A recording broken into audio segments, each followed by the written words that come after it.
He shielded an alien Fox-Child from gunfire. Days later, her mother's army came for him.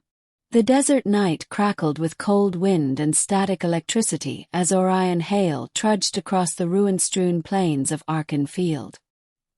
His boots kicked up dust that glittered faintly in the moonlight, a strange shimmer caused by the mineral-rich sand. His rifle hung from his shoulder, its power cell half-drained after a long day of scouting. He was ready to return to base, collapse into his bunk, and forget that he was stationed on a frontier planet nobody back home cared about. Then he heard it. A sharp, frightened yelp.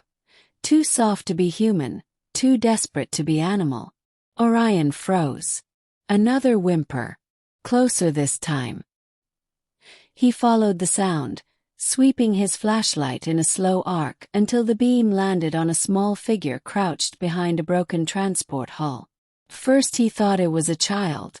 Then he saw the tail, orange and white, fluffy, twitching with terror.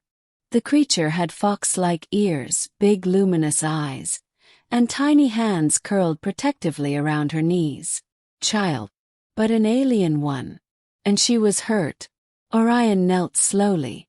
"Hey, it's okay. I'm not going to hurt you." The child flinched further behind the hull. He noticed scorch marks on the metal. Fresh ones. Someone had fired at her. A sudden shout cracked through the air behind him. "There! The fox spawn! Don't let her get away!"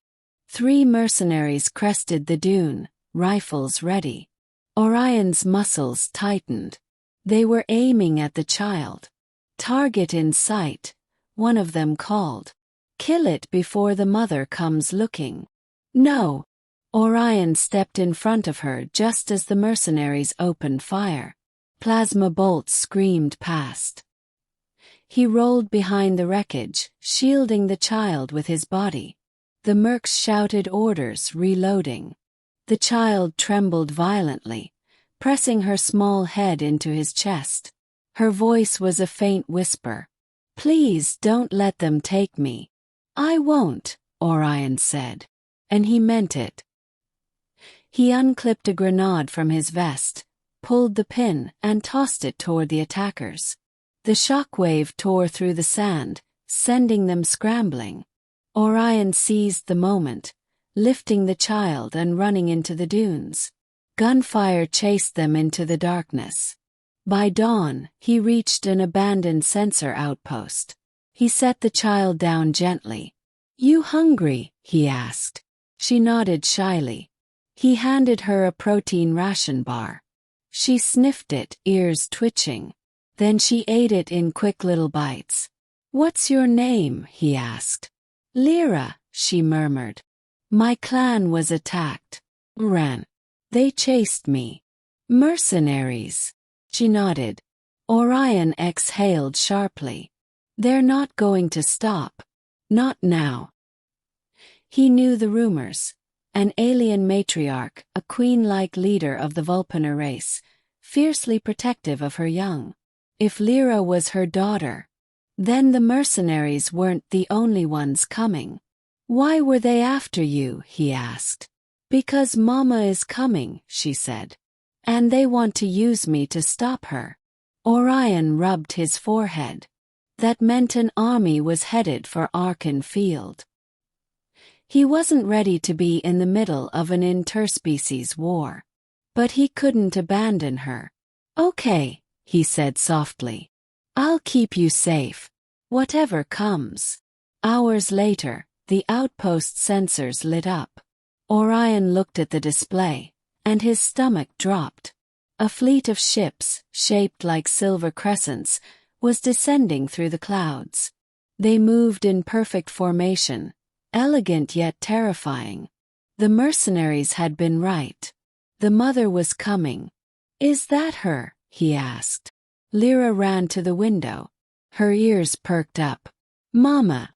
The ground trembled as the lead ship landed. Its doors opened with a low hum, and a towering figure stepped out. Graceful, deadly, her fur silver with streaks of ember gold. Her eyes glowed fiercely. She was surrounded by elite Vulpinar warriors, each carrying weapons that hummed with alien energy. Orion stepped outside with Lyra in his arms, moving slowly so no one mistook him for an enemy. The Queen's gaze locked on him. In a blur of movement, she was in front of him, claws extended. Orion stiffened but didn't move away. Lyra reached for her. "Mama!" The Queen froze, eyes widening, then gently pulled her daughter into an embrace. For a moment, the entire army stood silent. Then the Queen turned her attention back to Orion. "You protected my child," she said. Her voice was melodic but edged like a blade. "I did," he replied. "Mercenaries hunted her. I wasn't going to let them. You placed yourself between her and death."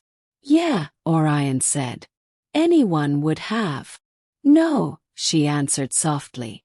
"Not anyone." Her warriors shifted uneasily.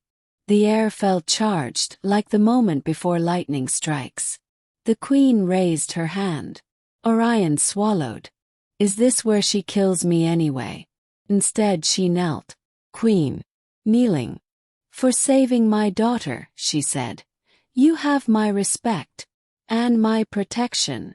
Before Orion could respond, the sky erupted with explosions. Mercenary gunships appeared, firing wildly. Plasma bolts tore through the sand. The Queen roared, an earth-shaking, furious sound. "Protect the child," she ordered. Her warriors surged forward, meeting the mercenaries head-on. Orion rushed to shield Lyra again, but the Queen stopped him. "No," she said. "You have done enough. Now I will shield you." She wrapped her massive tail around both him and Lyra as energy blasts rained down. The tail fur glowed, forming a protective barrier. When the attack ended, the mercenary forces were ashes on the wind. The Queen released them gently. Lyra hugged Orion tightly. "Stay with us," she said. "Please." The Queen studied him. "You are brave, Orion Hale. And my people reward bravery." He looked between them, the child he saved and the mother who commanded an army. "What exactly are you offering?" he asked cautiously. "A place among us," the Queen said. "A home, purpose, and the eternal gratitude of the Vulpinar." Orion looked at the smoking battlefield, then at Lyra, who held his hand with hopeful eyes. For the first time in years he felt something like belonging. He nodded. "All right," he said. "I'll go." Lyra beamed. The Queen inclined her head with regal approval. And as the fleet rose into the sky with Orion aboard, he knew the truth. Protecting the alien child had changed his fate forever. The end.